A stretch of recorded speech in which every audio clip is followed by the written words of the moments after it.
I'm Eric Wolf, and my experience in business peer groups has changed my life, especially my membership in Vistage, one of the world's largest CEO advisory groups.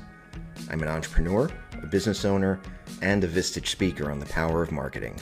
This podcast is dedicated to the people who make those experiences possible, the peer group chairs. Every episode, I interview a Vistage Chair who has dedicated their time to helping entrepreneurs like me succeed. My guest today is Mr. Monty Montoya, and thank you for being a guest. And this is the first time in the history of this podcast, the illustrious history of this podcast, that we have had a recipient of the Ophthalmology World Leaders Visionary Award. Just rolls right off the tongue. But you've got a long history in biotech, and I would really love to hear about that and how that led you to be a Vistage Chair. Well, very excited to share more about that. And first of all, just thank you, Eric, for having me here and for your work in pulling together wisdom and knowledge from Vistage Chairs and creating a platform where it can be shared out, hopefully to as many people as possible. Great job. Appreciate that. As you mentioned, most of my career has been in the biotech world, specifically in the eye care / ophthalmology world. And it goes back to 1991 when I was finishing up my last year of undergrad at Arizona State University, looking for a part-time job to help support me. And I ended up becoming a part-time eye bank technician. And what that means is that I was actually going out and removing eyes from cadavers and preparing the corneas from those donor eyes for cornea transplants. And for a 22-year-old kid, that was a pretty amazing opportunity to have a direct link in restoring people's sight. I, from there, worked my way through the chairs, found my way to Seattle, where I have been since 1997. And after getting an MBA at Duke University, the board of directors appointed me to be the CEO of a young organization that ultimately became known as Sightlight. And at the time I was, I think, 27. Well, maybe by then I was in my 30s. And I went to Seattle at 27. And I was very fortunate that a friend of mine early in my CEO tenure encouraged me to look at a peer coaching group, which at the time was known as Tech, that eventually became Vistage. And so in 2003, I actually joined a Vistage group, and for the next 18 years was a member. And wow. When my longtime chair retired a few years back, I was in a place where he felt it might be a good idea for me to step in and take over chairing the group that I'd been a member of for all these 18 years. And that's how I became a Vistage Chair and followed in Jim Mote's footsteps. He was the longtime chair of our group to pick up the reins and make sure the group continued on and continued to provide the amazing peer coaching that we'd all been accustomed to for decades. That's incredible, and that's really cool. You're one of a small handful of folks that I've talked to that's had that experience in actually becoming the chair of a group that they were a member of, and we're going to come back to that. But I would be completely remiss if I just let go the fact that you basically said that you started your career by harvesting eyeballs out of cadavers. That is a very hands-on way to get going in a field where a lot of the business people never have to actually get their hands dirty, so to speak. What did that mean for your career, and I'd love to hear about what that start looked like. Eric, it's a great question. And really, in the end, I think it gave me a huge advantage because I had the opportunity to work in an organization and in a field from the ground up. And when you're working your way through a hospital from an ICU where a patient recently died and gathering all the medical information and interacting with actually grieving nurses and doctors who just lost a patient that they desperately wanted to save, and learning how to work with those people in that moment to get done what I needed to get done, which is ultimately preserve these corneas as quickly as possible so there is high quality as possible for a blind person who's waiting for a chance to see. And then you work your way from the ICU and you get all that information. And now you've got to go find the morgue in the hospital. And you're interacting with security guards and janitors because they don't put the morgue front and center in a hospital. And it's not right behind the nurse's desk when you walk in. It's not. And then ultimately creating the appropriate space to do a sterile recovery of this donor tissue in whatever environment I was given. And so the benefit of all that is my first 3 years of professional work out of college, I encountered some of the most amazingly challenging and ultimately rewarding situations in doing that work. And I just being field tested, so to speak, gave me an incredibly strong foundation. And then later on, as a CEO, I had a direct understanding of what I was asking employees to do and the challenges that they were going to face. And having that sympathy, empathy for the people that are working for you, I think it just allowed me to be a much, much better leader, much more in tune to the needs of the team as the organization at different points in time is rapidly growing and expanding. And so I feel very fortunate having that sort of, as you said, hands-on experience. And then the thing is, regardless of whatever happened after that, I knew that from my hands, there were hundreds and hundreds of people who had directly received the gift of sight because of the good work that I did. And it was really easy to actually make mistakes in that surgical procedure and damage the corneas. And I always prided myself that I had incredibly high, what we call transplant rates from patients benefiting from the work that I did. That's really remarkable. I applaud you for doing that work. And I imagine it gives you some street cred, so to speak, within your organization as well, where people can look at you and say, yeah, this is somebody who's done the work. Definitely a lot of street cred. Actually, the last official recovery I ever did, I was in Seattle. At the time, I was the director of operations of this organization, and we got swamped and we didn't have anybody to go out and do the next donor. And so I was trained and certified and kept my skills up. So I went out to do the donor. It was in a remote area of Washington State, and I had to go to the coroner's office where this deceased person was to do the recovery. And it was on a weekend, and the coroner wasn't very happy about being called in on a weekend. And he was not very nice. And I was doing my best to be nice, but I had to do my job. I wasn't going to leave until I got my job done. There was a family that had given permission for these corneas to go on to potentially help somebody see. And I wasn't giving up on that, no matter how belligerent he was. So eventually, in anger, he said, well, I need to know your supervisor's number. I need to call your supervisor.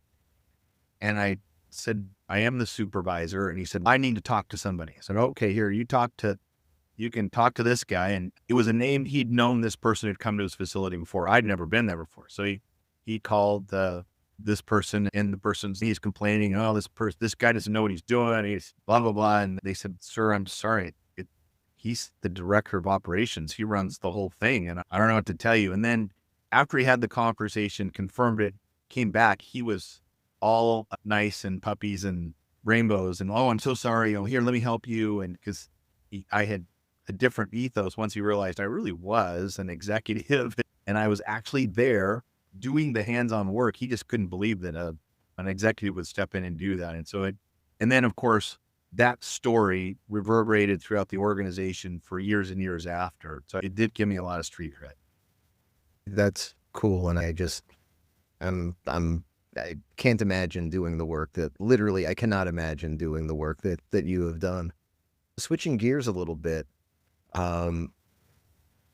you were part of a Vistage group, and that Vistage group was a legacy group. You were in it for 18 years. It's CE 45, so it's a very low number. Yeah. So CE 45, one day you're a member just like anybody else, and then probably within a year or so, you come back and now you're running the thing. What's that like? It was kind of a two-part transition. So one, obviously, I went from being a member of the team to being a coach of the team. And so that was a big transition, I think, for all of us. And I had to go through several months of earning the trust of my peers in a very different way. And that was fortunate for me. Vistage provided a lot of great training and information to help me make that transition. And then I just had to go through it. And it was huge shoes to fill. Jim Motes was an amazing chair and a foundational figure in all of our lives. We had been changed as human beings, as spouses, as CEOs, as community leaders because of the work he'd done in our lives. And so you just don't plug and play on something that big. And I had to go through that process to really learn and understand each member in that different coaching relationship and begin to meet their needs and also do it in my way. I'm not Jim Motes and I never was going to be him. And so that was a big going from a player to coach type of thing. And then the other thing for me is I had to really learn how to be comfortable being the support and the listener and the question asker versus the decider, decision maker, person giving orders. And because these are CEOs running companies that I don't know anything about their industry. And as a CEO, you're geared to solve a problem and give the answers and direct people to fix it. And as a chair, as a Vistage chair, that's not your role. Your role is to help the members find their blind spots, elevate issues that they can bring, and mine the wisdom of their peers in the group. And it's not my job to solve their problems or to find the answers to their dilemmas. It's really my job is to ask the questions and hear and listen to everything about them, not just the words they're saying, but the look on their face, the emotion they bring to things to help them identify what are the issues that you want to bring to the group that we can process and really mine the wisdom of the group. And so those two transitions were key for me. Because the instinct of the CEO or the business owner is, all right, we're going to pop open the hood. We're going to start tinkering around. We're going to take this and we're going to move this over here and we're going to pull this out. And that's not your job. How long did it take you to learn how to shut that off? I would say it was probably a 6-month process. And we had a fantastic master chair here in the Seattle area, Dwight Frent. Unfortunately, recently passed away, but he was a great mentor who I could interact with as I was going along. And the thing he kept impressing was you just have to get comfortable not giving answers. And there are times where the members they just want an answer. Just tell me what to do. And that's the worst thing I could do for them. And so it was a lot of catching myself. Whoa, you know what? Actually, let me ask a question about that. I take back what I said. You don't listen to that. What do you think about that? And or just redirecting or tell me more how it felt when they said that. Or I'm curious why you decided to go that direction and not this direction. And so just pulling back the directives I gave and then filling that in with a question. And one of the things I'll have to say I'm just incredibly proud of is that over that 12 months, the first 12 months, I think the group going through that process together with the new chair actually ultimately found a deeper level of vulnerability that actually just increased the value of the group overall to everybody. What year did you take over? I took over in 2023. Okay. No, I'm sorry, 2022. So it's been 2.5 years. And how many of the members are still in the group? How much? They're all there. Yeah. So I started with 8 members. We have 8 members. So it was I have not added a lot of members to the group. We've kept it small. And I think for whatever reason, this group is happy with that. But it's become a very tight-knit group. What was the process like of getting those folks? And I imagine that many of them had been with the group for a long time and you were there as a member for almost 2 decades. What was the process like of getting them to embrace you as it's the same guy, but we're used to having him in this role And now we're still going to see him every month, but now he's our chair. How did that look? I think for each member, it was a little different process. We have multiple members in our group that have been there for over 20 years. And so again, those relationships with Jim were pretty deep. I will say I benefited from the fact that 2 or 3 of the members in our group are on the Enneagram type 7s who really love change and new things. Some of the longest standing members, which is a interesting point for 7s who are prone to switch often, but they made the transition pretty quickly and embraced that. And then we had other members who it took a solid 6+ months for them to really feel like they could open up at the same level they had with Jim. But again, like I said, that as we went meeting by meeting and people saw that, okay, this is different and it has a whole new window of potential growth for us, I'm going to embrace this and put even more out there. We had one member who, it was about 9 months in, it was the session that she was hosting. She's been in our group for 10+ years.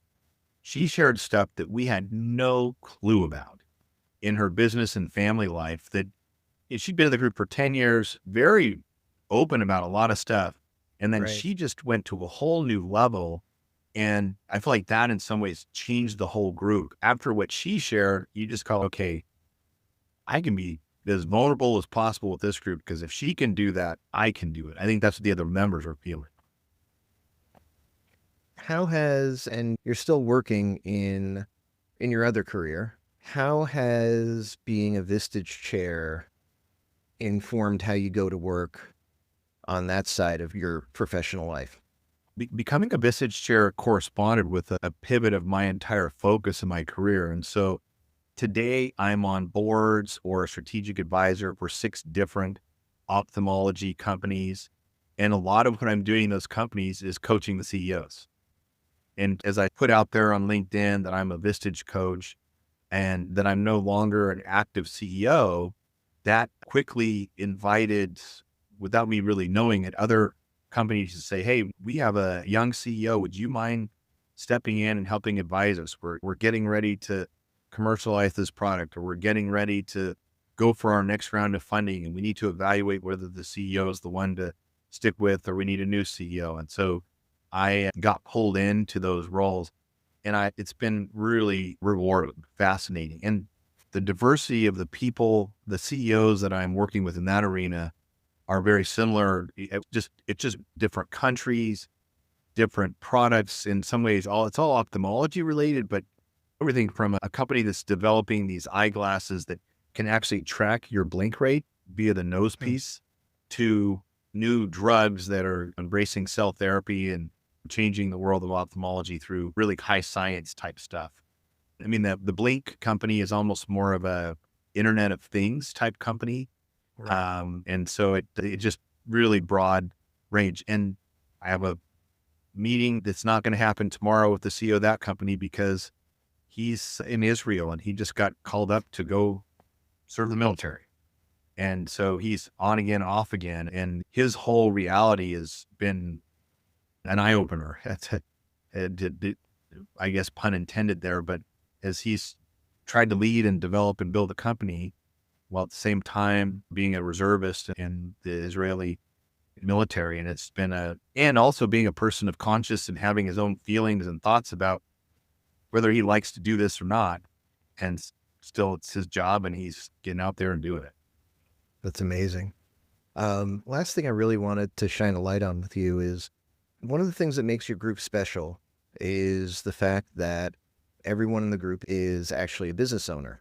And people are like, oh, no, Vistage is an entrepreneur organization. It's actually an executives organization. And not all executives are business owners, but when you walk into the room, you've got people who all have that common experience.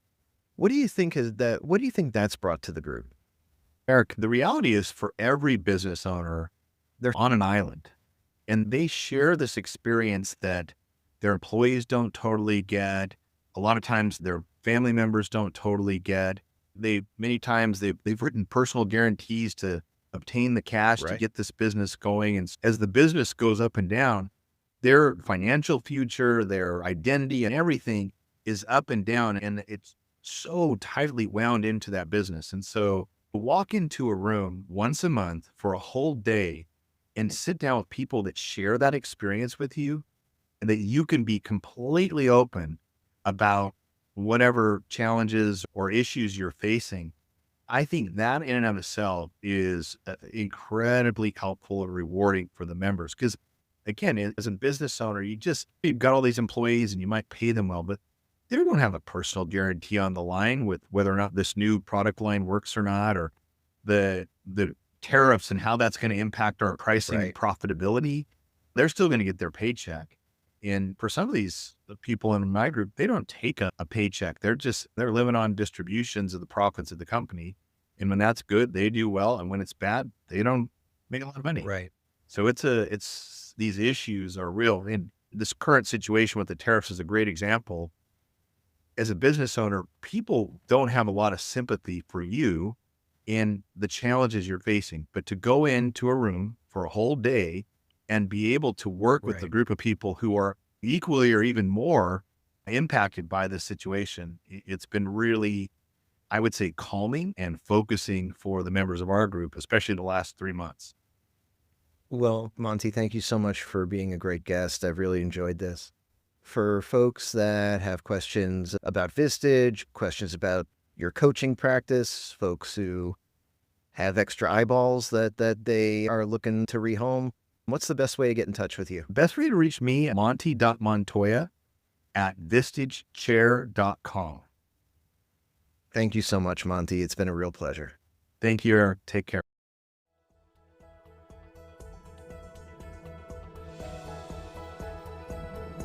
Thanks for listening to this episode of Chairwaves. You can subscribe to our feed using Spotify, Apple Podcasts, or your platform of choice. You can also visit chairwaves.com for more information. Chairwaves is hosted and produced by me, Eric Wolf, and to connect with me, you can visit my website at ewolf.live. That's EWOLF.live. And a disclaimer, while I love Vistage and CEO peer groups, this podcast is not owned by or affiliated with Vistage or any other peer organization. Thanks for listening.